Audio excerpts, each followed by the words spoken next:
India کے اور پاکستان کے تعلقات جیسے جیسے تنازع کا شکار ہو رہے ہیں، جیسے جیسے ہمارے یہاں اس ریجن کے اندر فرینڈلی انوائرمنٹ ختم ہوتا جا رہا ہے، ویسے ہی ہم لوگ دیکھ رہے ہیں کہ انڈیا کی جنگجوانہ جو رویہ ہے وہ بھی پنپتا جا رہا ہے، وہ بھی آگے بڑھتا جا رہا ہے، انسٹیڈ آف یہ کہ انڈیا یا بھارت کسی نہ کسی طریقے سے دوستی کا ہاتھ بڑھائے، کسی طریقے سے تمام اس ریجن کے اندر پیس کی بات کرے، وہ ایسا نہیں کرتا، بات کرتا ہے پاکستان کے خلاف، بات کرتا ہے پاکستان کا پانی روکنے کی، اور اب تھرمو نیوکلیئر ڈیوائس کی باتیں ہو رہی ہیں، نیوکلیئر سٹی ڈیولپ کرنے کی بات ہو رہی ہے۔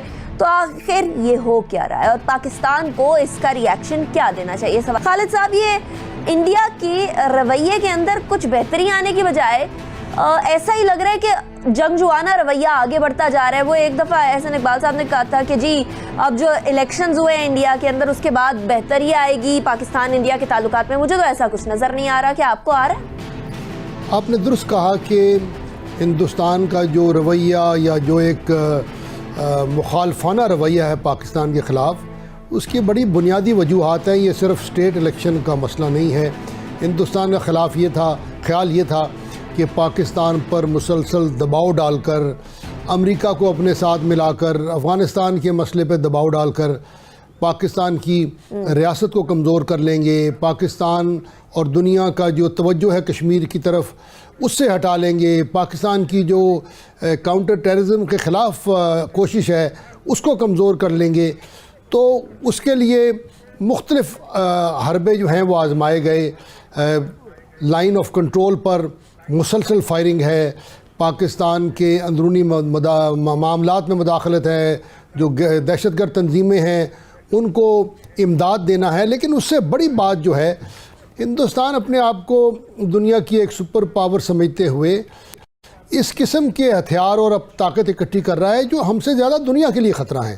یہ جو آپ نے بات کی کہ تھرمو نیوکلیئر جو یعنی ہائیڈروجن بام، جو شاید صرف امریکہ اور رشیا کے پاس ہے، جو ساؤتھ میں وہ نیوکلیئر سٹی بنا رہے ہیں۔ پچھلے دنوں ہم نے بات کی تھی شاید، جو اگنی انٹر کانٹیننٹل بلسٹک مسائل، یعنی وہ ہمارے خلاف تو ان کے بے شمار ہتھیار ہیں، لیکن یہ مسائل چائنا اور پھر کل کو رشیا اور امریکہ تک پہنچیں گے، اور پھر ان کے خلاف جو ڈیفنس شیلڈ بنائی ہے وہ بھی دنیا کے ہتھیاروں کے خلاف ہیں۔ تو یہ تمام جو چیزیں جس کی ہندوستان کوشش کر رہا ہے، حالیہ بجٹ میں جس طرح انہوں نے اپنی جسے کہتے ہیں اوفینسو کیپیبلٹی بڑھانے کے لیے مزید پیسہ خرچ کرنے کا وعدہ کیا ہے، ان کو اور دو باتیں خاص طور پر نوٹ کرنے والی ہیں۔ ان کی آرمی چیف نے دوبارہ اس چیز کا اعادہ کیا ہے کہ جناب یہ جو کولڈ سٹارٹ کا اسٹریٹجی تھی، یعنی اچانک پاکستان پہ حملہ کرنا، یہ ابھی بھی ہمارے لیے قابل عمل ہے۔ اور پہلی دفعہ ہندوستان نے کہا ہے کہ جناب یہ جو نیوکلیئر ہتھیار کے استعمال میں پہل نہ کرنے کی پالیسی، اس کو ہم نظر انداز کرنے پر سوچ رہے ہیں۔ تو بات یہ ظاہر ہوتی ہے کہ ہندوستان کا جو خطرہ ہے پاکستان کے لیے، وہ ہماری کوئی دماغی اختراع نہیں ہے، یہ ایک حقیقت ہے۔ اس کو ہمیں تسلیم کرنا چاہیے، اور میں سمجھتا ہوں کہ نہ صرف فوجی حکام کو تسلیم کرنا چاہیے، ہماری سیاسی قیادت کو تسلیم کر کے اس کی بات کرنی چاہیے۔ اس کا یہ مطلب نہیں ہے کہ کل ہم پاکستان لڑائی کرنا چاہتا ہے یا پاکستان آرمز ریس میں حصہ لینا چاہتا ہے۔ الحمدللہ آپ کے ملک نے جو قربانی دی ہے، جس طرح عوام کھڑے ہوئے ہیں پاکستان کے نظریے کے ساتھ، آپ نے دنیا کو ثابت کر دیا ہے کہ ہماری ہمت کو آپ کمزور نہیں کر سکتے، ہم اپنا دفاع کرنا جانتے ہیں۔ ورنہ تو آج تک دیکھیے جتنا دباؤ پڑا ہندوستان کی طرف سے، پاکستان لڑکھڑانے لگتا۔ الحمدللہ ہم نے بڑی ہمت سے اپنا دفاع کیا ہے، اپنے مفاد کے ساتھ کھڑے ہیں۔ لیکن جو بات ہمیں اور دنیا کو بتانے کی ضرورت ہے کہ ہندوستان ایک ایسی ابھرتی ہوئی فوجی قوت بن رہا ہے جو نہ صرف پاکستان بلکہ پورے علاقے میں جو ہے وہ جارحیت کا مرتکب ہو سکتا ہے۔ اور میرے خیال میں دنیا کو انکریج کرنا چاہیے، پاکستان کو بھی ہندوستان کو بھی، کہ اب یہ ہتھیاروں کی ریس چھوڑ کر مذاکرات کی طرف آئیں۔ صحیح چلے کہ خالد صاحب، یہ پاکستان کا خطرہ تو ہمیشہ سے پاکستان کو رہا ہے، انڈیا کو پاکستان سے رہا ہے، کبھی دوستی ہماری اس طرح سے ہو نہیں پائی۔ کہ جس طرح سے شاید ایک نیبرز کو رہنے کی ضرورت ہے, شاید ایسا فیوچر میں بھی نظر نہیں آئے گا. لیکن اب یہ جو جن ہتھیاروں کی آپ بات کر رہے ہیں, جو تھرمو نیوکلیئر سٹی بنا رہے ہیں ساؤتھ کے اندر, یہ بڑا ٹاپ سیکرٹ انہوں نے اپنی طرف سے رکھا, وہ تو پریس میں لیک ہو گیا تو بات الگ ہے.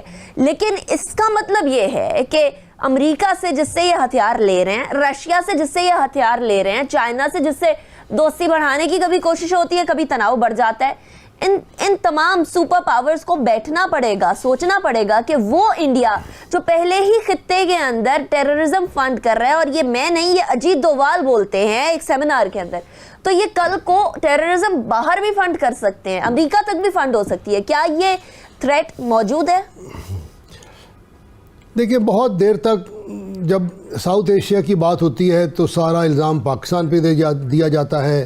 جب اس خطے کی بات ہوتی ہے تو چائنا کی بڑھتی ہوئی قوت کی طرف اشارہ کیا جاتا ہے, اور بڑی دیر تک ہندوستان کو ایک کلین چٹ ملتی ہے. میرے کل کوئی دوست بتا رہے تھے کہ جناب اب ہمارے نیوکلیئر سائنٹسٹ نے کتابیں لکھ کر دنیا کو بتایا ہے کہ کس طرح ہندوستان کا جو نیوکلیئر پروگرام ہے یہ آئی اے کی جو گارنٹیز ہیں ان سے باہر ہے.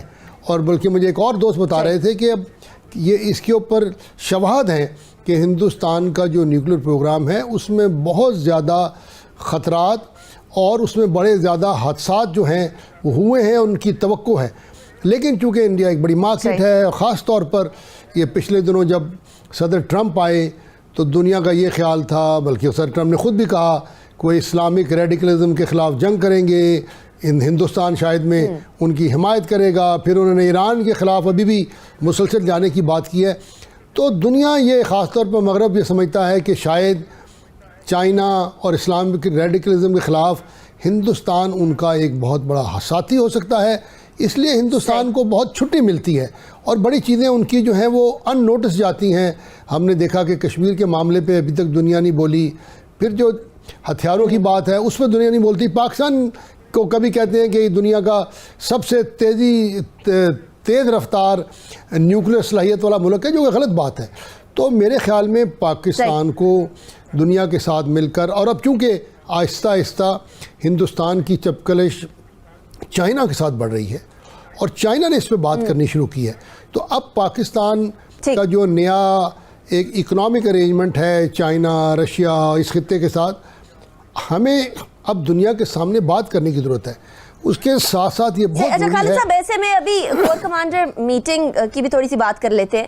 آپ اندر کے احوال ذرا ہمیں بتائیں کہ کیا ڈیسیجنز ہو رہے ہیں, کیا ایسی چیزیں ہیں جو کہ اس حوالے سے کوئی سامنے آئے, کوئی نیریٹو سامنے آئے حکومت کا دوسری طرف سے؟ دیکھیے, فوج سے اس ملک کو, اس عوام کو جائز طور پر بہت توقعات ہیں, اور فوج نے الحمدللہ دہشت گردی کے خلاف کامیابی سے جنگ بہت حد تک جیت لی ہے. کور کمانڈر کانفرنس میں جو میں چاہتا ہوں شاید جنرل قمر باجوہ کی دوسری یا تیسری کانفرنس تھی, پہلی بات تو انہوں نے اس چیز کی طرف اشارہ کیا ہے کہ کاؤنٹر ٹیررزم کے جو آپریشنز ہیں خاص طور پر انٹیلیجنس بیسڈ, یعنی بڑی بڑی فوج کے علاوہ جب آپ کو خبر ملتی ہے فلاں جگہ دہشت گرد ہیں, ہم ان کے پیچھے جائیں گے. اور آپ دیکھ رہے ہیں کبھی کوئٹہ میں, کبھی کراچی میں, کبھی پنجاب کے دوسرے علاقوں میں دہشت گردوں کو پکڑا جا رہا ہے. دوسرا انہوں نے اس چیز سے اظہار کیا ہے کہ ہندوستان مشرقی بارڈر پر جو جارحیت لائن آف کنٹرول کی خلاف ورزی کر رہا ہے اس سے اس علاقے کے امن کو خطرہ ہے. الحمدللہ جس قسم کا آپ کا دفاع ہے, جس قسم کی آپ کی نیوکلیئر کیپیبلٹی ہے, پاکستان آج اپنے آپ کو نہ صرف کمزور محسوس کرتا ہے اور نہ ہی تنہا ہے. آج آپ دیکھیں نیوی کی جو ایکسرسائز ہو رہی ہے کراچی کے سمندروں میں, اس میں 5-6 ملکوں کی نیویز ہمارے ساتھ مل کر یہ مشق کر رہے ہیں. اور اب روز ہمارے ہاں دنیا بھر کے جو لوگ آ رہے ہیں سیاحوں کی صورت میں, ٹیموں کی صورت میں, تو نہ پاکستان ہندوستان کے سامنے کمزور کھڑا ہے نہ ہم تنہا کھڑے ہیں. لیکن یہ جو حالات ہیں یہ امن کے لیے اچھے نہیں ہیں. ہندوستان کی ایک اور پالیسی ہے جس کو وہ نیو نارمل کے لحاظ سے کہتے ہیں, یعنی مسلسل فائرنگ ہوتی رہے تاکہ جس دن آپ کا دل چاہے آپ اس کو مزید بڑھا کر کوئی ملٹری آپریشن کر لیں. آپ نے مسلسل سرجیکل سٹرائک کی بات سنی ہوگی, تو پاکستان نے اس کے اوپر بڑی وضاحت کی ہے. جناب چھوٹی بڑی جارحیت, ہم ہر جارحیت کا ہم امن چاہتے ہیں, ہم ہندوستان کے ساتھ مذاکرات اور صلح چاہتے ہیں، لیکن برابری کی سطح پر، لیکن برابری کی سطح پر، کشمیر اور کا اگر برابری نہیں ہے تو پھر صلح صفائی. اور کشمیر کے عوام کے مفادات کا تحفظ کرتے ہوئے، اپنے مستقبل کے مفادات کا تحفظ کرتے ہوئے ہم کسی حد تک جانے کو تیار ہیں. ٹھیک ہے خالد صاحب، بریک. اس سے یہی چیز بیسیکلی کھٹکتی ہے انڈیا کو کہ پاکستان میں سیاح کیوں آ رہے ہیں، پاکستان میں دوسری ملٹری کے لوگ کیوں آ رہے ہیں، پاکستان کو تو آئسولیٹ کرنے کی بات کی جا رہی تھی، وہ آئسولیٹ کیوں نہیں ہو پایا؟ یہی چیز تو کھٹک رہی ہے جس کی بنیاد پر سی پیک بھی ان کو برا لگتا ہے، جس کی بنا پر پاکستان کی ترقی بھی انہیں بری لگتی ہے. اب ایسا ہمسایہ ہو تو پھر دشمن کی ضرورت نہیں.